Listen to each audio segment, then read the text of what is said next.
Collective, welcome again po sa inyong reading. Yan lang. Yung mga hindi mahilig sa love reading, ito yung love reading ninyo, guys. Tingnan lang natin ano yung mga energies na mapipick up natin dito. Sa'yo kaya to? Ayan. So, malalaman yan kung manonood kayo. Kung hindi naman tumagma sa'yo, dear, maaaring hindi talaga para sa'yo yung reading. Huwag ka mag-alala kung hindi ka nakarelate ngayon. Malay mo, sa susunod. Diba? Ayan. Thank you so much doon sa mga abangers. Palaging sumusubaybay. Check lalo na natin yung mga energies ninyo. Check lalo.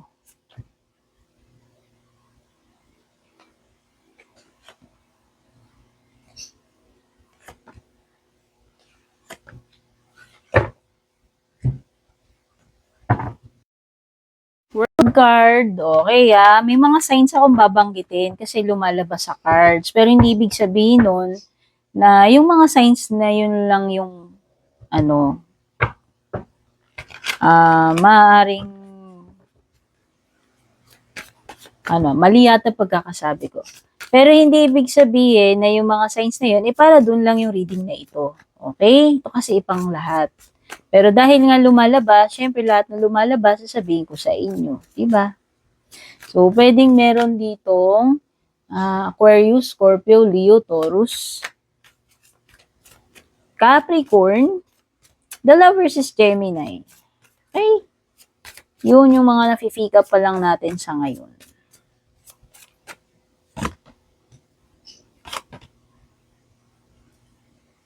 Alagaan mo daw sarili mo.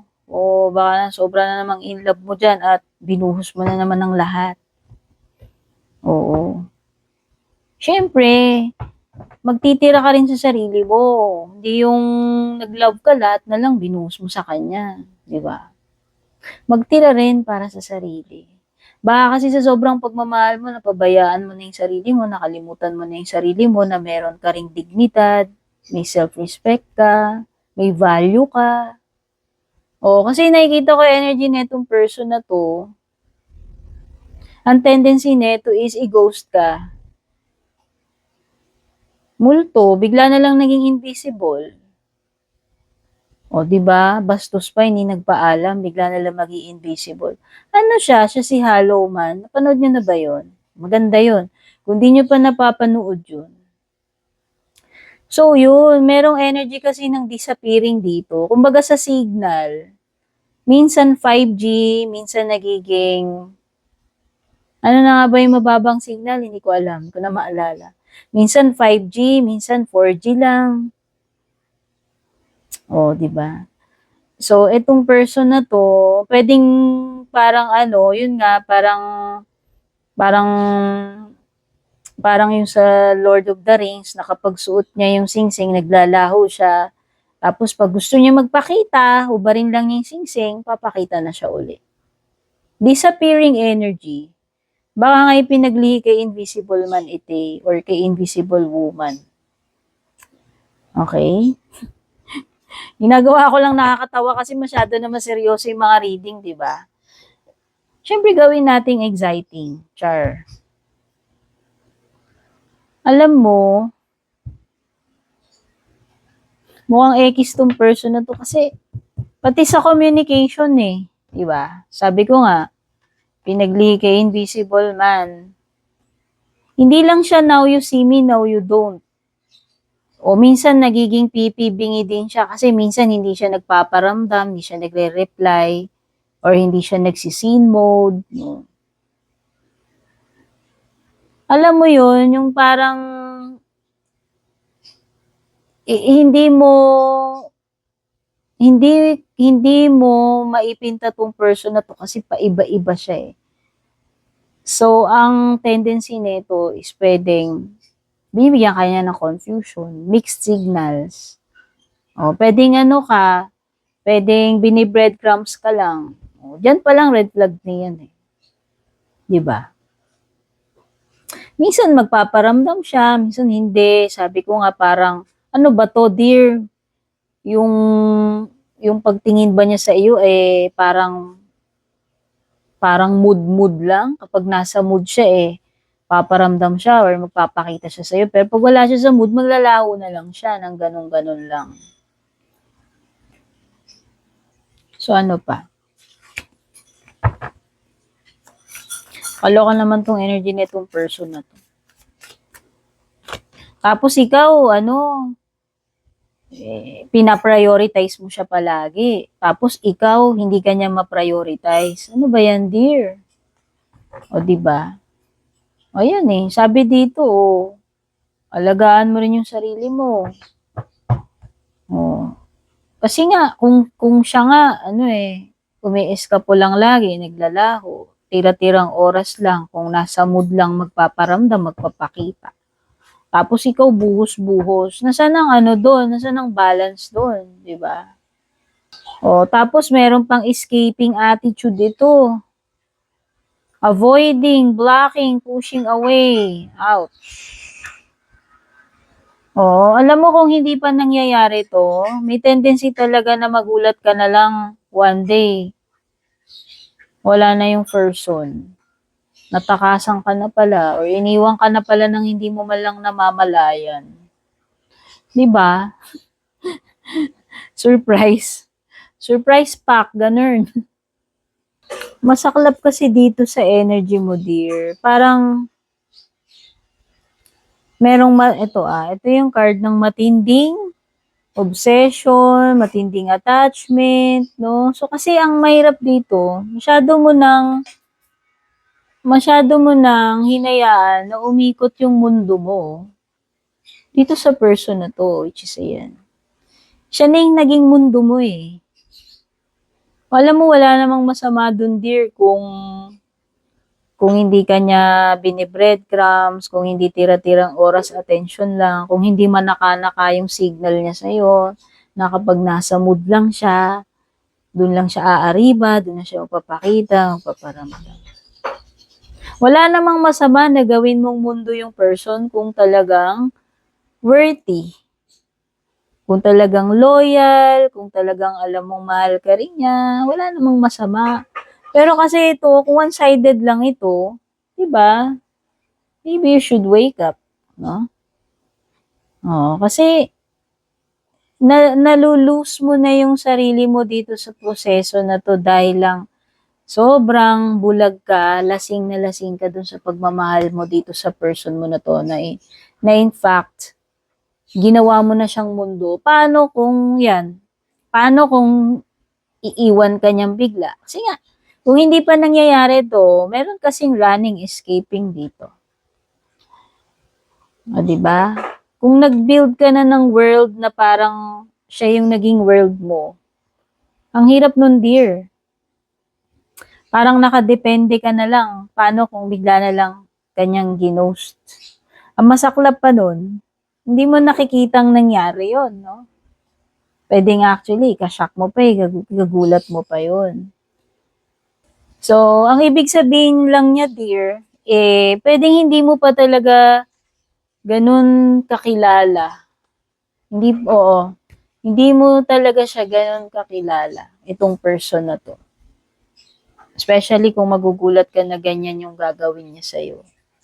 Pwede kasing nadala lang din ng temptation itong person na to sa'yo. Alam mo, sorry to say, pwedeng hindi naman talaga malalim yung pundasyon ng connection na ito. Sabi ko nga, pwedeng nadala lang sa LUST, pwedeng nadala lang siya sa temptation, or baka ikaw yung inakit niya, diba? Kasi parang lumilitaw na energy dito, whether, pwedeng interchangeable yan. Pwedeng energies mo yung binabanggit dito, pwedeng energy niya. Parang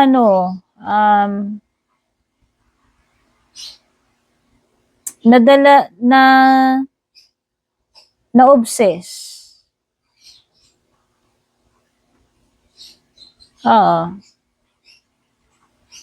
Hindi ko lang alam sa inyo kung baka mamaya iba sa inyo, baka hindi nyo alam na dinala kayo sa third party situation. Yung iba kasi alam nila na taken na, may kakonect na, pero pumapatol. Pero yung iba, in fairness naman, hindi nila alam talaga. Okay? So, ang mahirap kasi noon, yung nahulog ka na, nag-build ka na ng world mo dito sa person na to, tapos kamukat-mukat mo, malalaman mo na hindi pala ikaw yung urig, hindi pala ikaw yung number one, hindi pala ikaw yung legit. Kaya pala yung signal niya, minsan may signal siya, minsan wala. Minsan magpapakita, pupuntahan ka, minsan hindi magpaparamdam. Kasi pwedeng hindi mo siya solo. Pwedeng may ka-share ka pala na hindi ka aware. Tapos malalaman mo lang kung kailan malalim ka na, malalim na yung attachment mo dito sa person na to, tapos hindi ka na makapag-walk away ng agad-agad. Kasi nga, nagkaroon ka na ng dependency dito sa person na to Sanay ka na Isa pa dear, isang ebidensya pa. Page of Wands reverse. Ito yung failure to commit. Di ba magtataka ka? If this person you're dating or seeing with or person na kakonect mo, karelasyon mo, libre, ibig sabihin, walang attachment, walang sabit, walang ibang kakonect, bakit hindi siya makapag-commit 100%? Bakit now you see me, now you don't? Paramdam now, hindi paramdam later. Bakit ganun yung energy niya? Doon pa lang, red flag na yan. So, alam mo, dami ko nakikitang red flags dito. Yan ang mahirap niyan. Pwede kasing naging blind ka na. Dahil sa sobrang attachment mo, pagmamahal mo dito sa person na to, na parang hindi mo na kaya na, sabi ko nga, nag-build ka na ng mundo mo, ginawa mo siyang mundo Nang hindi ka naman nakakasiguro talaga dito sa person na to in the first place kung sa'yo lang ba talaga siya, mahal ka ba talaga niya, loyal ba talaga siya sa'yo, o meron pala siya ibang kakonect. Kaya nga talagang importante yung patatagalin nyo muna, kikilalanin nyo muna yung person.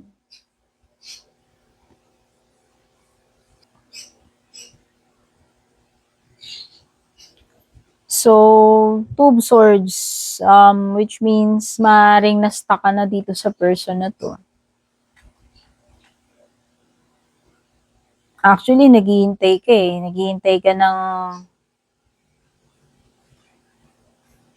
pwedeng naghihintay ka ng clarity, naghihintay ka ng closure, or paramdam dito sa person na to, kung ginost ka na nito.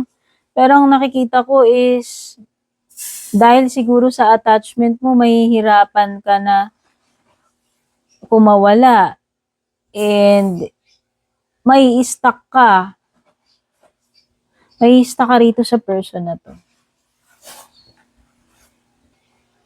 So, ang nakikita ko dito, may stuck ka for a long time dito sa person na to. May mga bagay dito na hindi mo talaga kontrolado na mangyayari. Actually, hindi mo rin ina-expect na biglang parang magkakaroon ng mga pagbabago, hindi ka handa para dyan, tsaka wala ka talagang magagawa dito sa mga changes na mangyayari, na susunod na mangyayari. Ito yung mga situation na hindi papabor sa'yo. Ito yung mga situation na hindi mo kagustuhan, pero yun doon papunta Doon na talaga papunta yung situation mo ninyo So, parang ang sinasabi dito sa lover's card mo, dear, hindi mo kagustuhan to, pero ito talaga yung mangyayari. And eventually, kailangan mo ring harapin na lang yung katotohanan, tanggapin mo, and mag-decide ka na. Whether to move forward or hahayaan mo na talaga yung sarili mo na mas takala na lang dito forever. Dito sa sa bad connection na to, bad relationship na to. Kasi clearly naman na talagang hindi mo siya deserve. Okay? And by the way, huwag ka mag-alala. Kasi darating at darating talaga yung ending, darating at darating din naman talaga yung closure na yan. It's a matter of time na malalaman mo rin at malalaman mo rin yung dapat mong malaman dito. Mag-i-end at mag-i-end din ito.